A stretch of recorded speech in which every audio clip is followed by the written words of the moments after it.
talk about wealth of knowledge. You bring it all together. Put the work in now to get yourself structured and organized and documented. We need to grow this top line. There is no one size fits all for this industry.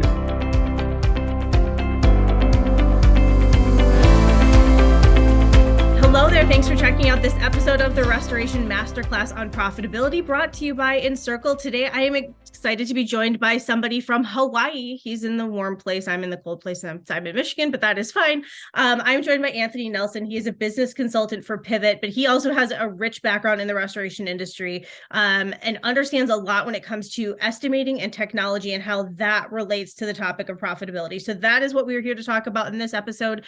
So Anthony, I'm going to toss it right over to you to introduce yourself and share a little bit about your background in the industry. Right on. Michelle, I'm always tickled when I get to talk to you. I just have to tell you that you're one of my favorite people. So thanks. It's humbling to be included, and thank you so much. So 23 years ago, I started in the field as a technician. And I think half of us that run restoration businesses start there, and then the other half kind of take a lateral approach. And so I'm one of the soup to nuts, call me.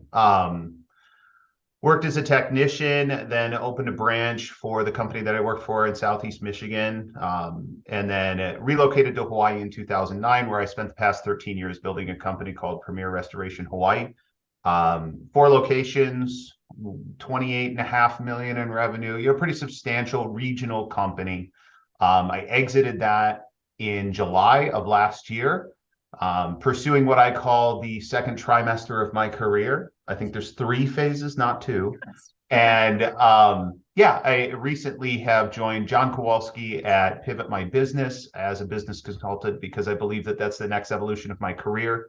I started helping our customers in the field, working through difficult times. That evolved into growing and developing employees and teams that then supported those customers. And now I'm excited to walk with business owners through the evolutions of their business. And, you know, the cliche is, if I can share some advice with you to spare you from pain, I don't believe in that. I believe some of the pain is necessary. It's what creates us and makes us better individuals. So I'm not going to save you from any pain, but I'm going to be your buddy, and I'll walk side by side with you through that pain. So then that way it's a little easier, a little more tolerable, and you're not alone. Hey, we learn from our mistakes, right? That's absolutely right. That's what the mistakes are there for, unfortunately, or fortunately, whatever that may be. Mm-hmm. Yeah. Perfect. Okay. So how have you seen technology evolve in the restoration industry in the last maybe 5 years or so, especially if you're looking at maybe a pre-COVID versus a post-COVID era? I do feel like the industry evolved quite a bit in that window because we had to, as did the insurance space. So how have you seen technology evolve, and how is that tied in then to kind of restoration companies' ability to be profitable? Sure. So one of the bigger things that we've seen come out of COVID is the advent of centralized estimating, particularly in the larger restoration organizations, where they have sufficient volume, and you can take an individual and say, you know what, brother, sister, you don't leave your desk. You sit at the desk, and you become our Xactimate expert, and we will feed you geospatial information, and you will kick out the best estimates possible. I think one of the greater challenges for smaller restorers is, you need 2 different skill sets, right? You need one skill set of an individual that has a customer-facing personality, that has empathy and can manage customer expectations. And then on the flip side, you need somebody who is a technical guru, and somebody who enjoys digging into the nuance of Xactimate or Symbility or whatever your invoicing platform of choice is, and kind of mastering and using that to the greatest of its advantages. And those 2 individuals typically are 2 completely different people. Every once in a while, they come together and form a unicorn, but typically they're just different folks. And so one of the challenges I see on behalf of smaller restorers is, you know, a centralized estimator can write anywhere from, call it 15 million on the low end, all the way up to 30 million on the high end. Yep. And if you're a $5 million a year restorer, you don't need 20 million in estimates written a year. And so you have somebody that either has a balance of time, or you're forced with the decision to outsource it.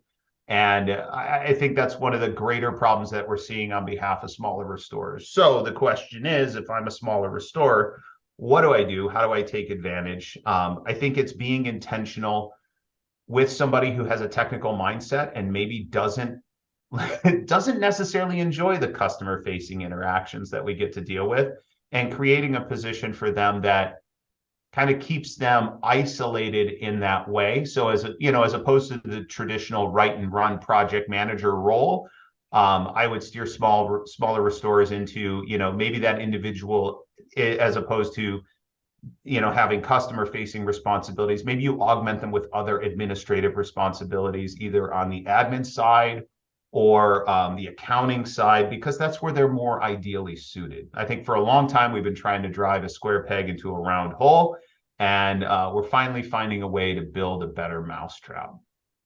Now, the other thing that I want to talk about is geospatial, right? There are, every quarter there are new geospatial technologies that are coming into the marketplace. And now even for Anthony Nelson, who enjoys them and likes to master them, I'm having a hard time keeping up.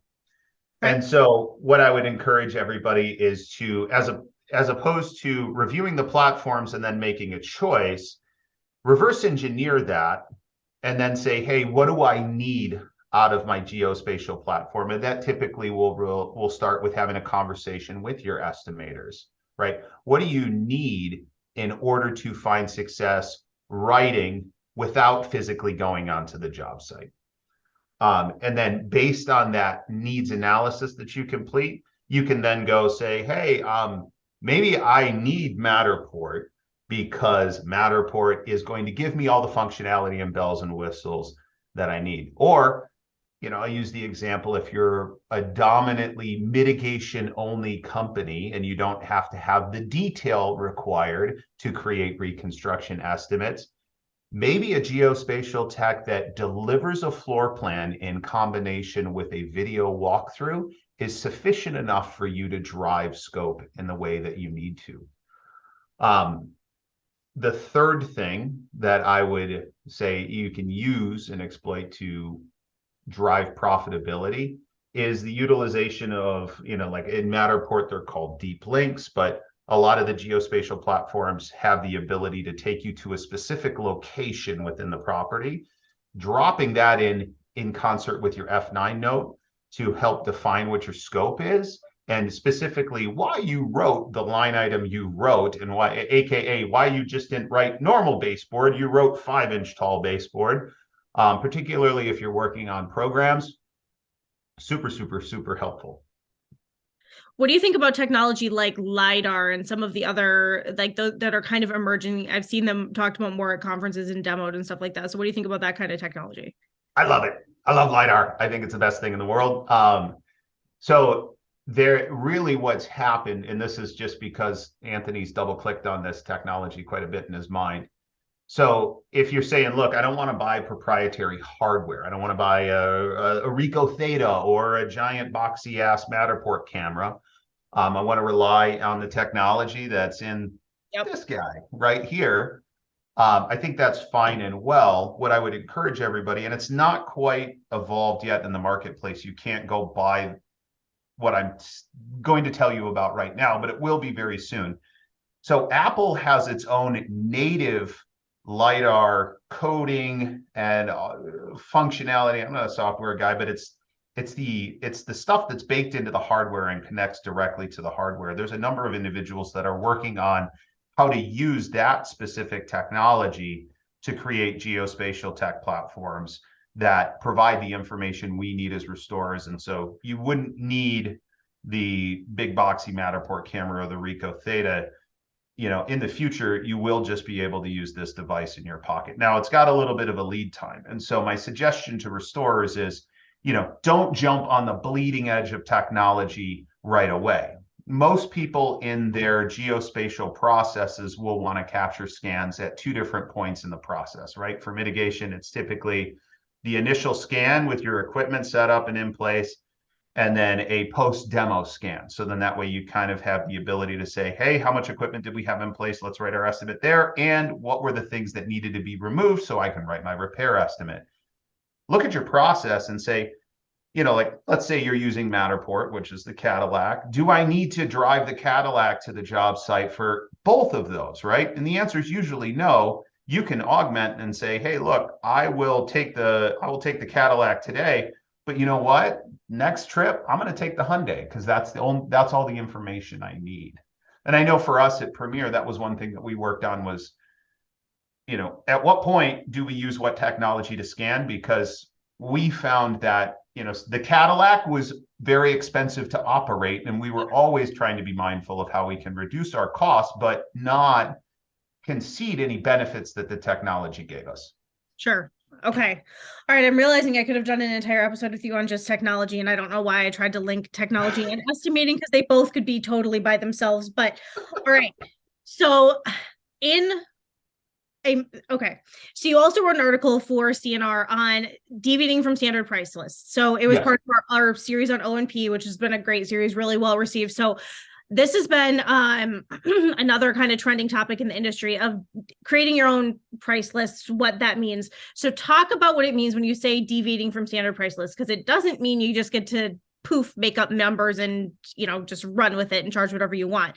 You have to be, I was listing off these words before we recorded, like ethical and consistent, all of those things. So what does it mean to deviate from standard price lists, and how does that help move that profitability needle?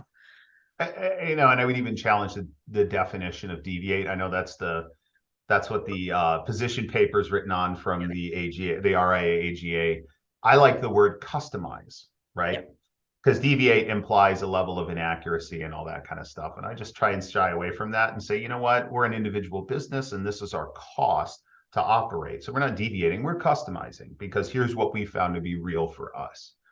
What I would encourage restorers to do. So if you look at either Xactimate or Symbility, they break things up into 3 different buckets generically. You've got labor, materials, and equipment. So one of those things is really hard to, I would say much harder to substantiate. And so if you're a restorer that's saying, hey, look, I want a honest, ethical, and tactful way to customize pricing in my marketplace that I'm not going to receive a lot of rebuttal for. And I will tell you that this I've even found true to work well on programs. I know a lot of the times it's like, oh, well, it's a program job. We can't deviate or we can't customize from the pricing. I would tell you that that's not the case. So the materials and equipment components within Xactimate or Symbility are the easiest to customize because you can go on Home Depot, Lowe's, Menards, and then for equipment, Sunbelt, Herc, wherever you typically get your equipment from. And you can usually find the actual price of the material that you intend to use, and you can check that against what Xactimate has as the component price. I will say that and this is just overarching advice, so if you look at the drywall, like DRY 1/2 line item, it has 5 or 6 material components in there. It'll have the drywall sheets, the joint compound, nails, screws, joint tape. Typically the sheet goods, which make up the majority of that line item, they're going to be closer to accurate. But when you start getting down the chain a little bit more, I don't think I've seen the price of screws and joint tape change a whole lot in the past 5 years, but there's definitely some opportunity there because if the price didn't update, the cost at Home Depot continued to climb, and it's just not significant enough on the radar to catch somebody's attention and get revised.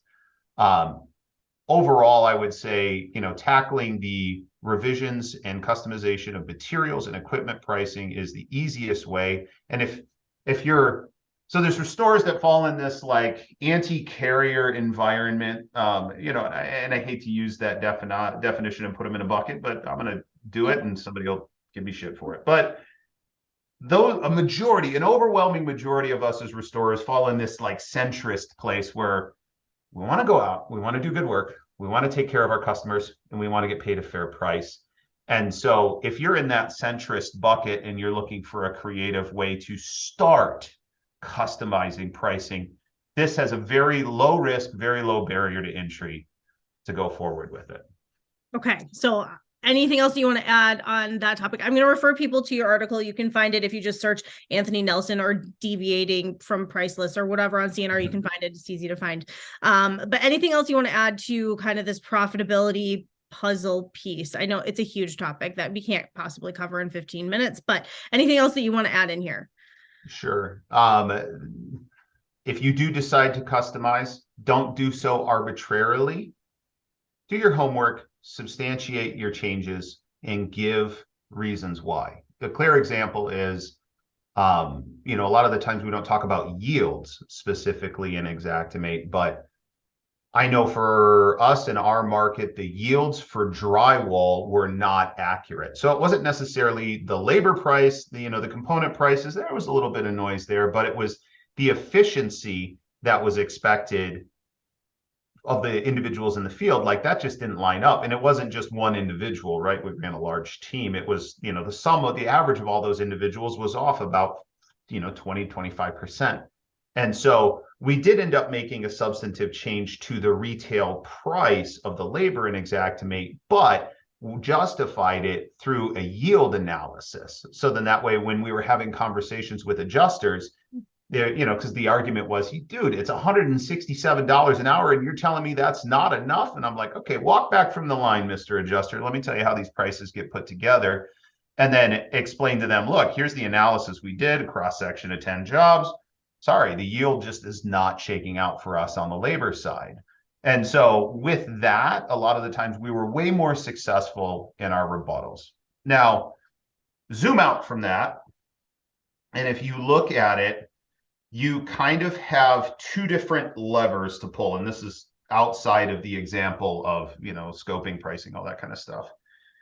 You can pull a lever to influence your total price. And then if your total price goes up, that goes down to your bottom line, right? Mm-hmm. Or you can pull a lever of efficiency. You can increase the efficiency by which you produce product through procurement benefits, through, hey, boys, it's a 6-day job. Let's get it done in 5 and have a pizza party. And a lot of the times we talk about this and we want to be ignorant of the efficiency in the field. Take the time, ask yourself the hard questions. Am I getting the most that I can out of my employees? Is there a way that I can motivate them to move faster, do things better?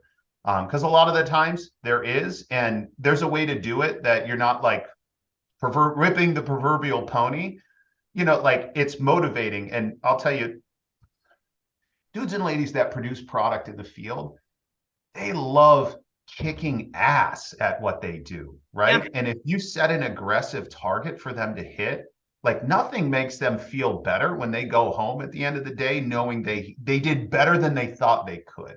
And so don't hesitate to challenge your team in that way, in the right way. Don't be like, do this or I'm going to fire you. No, man, like that's not right.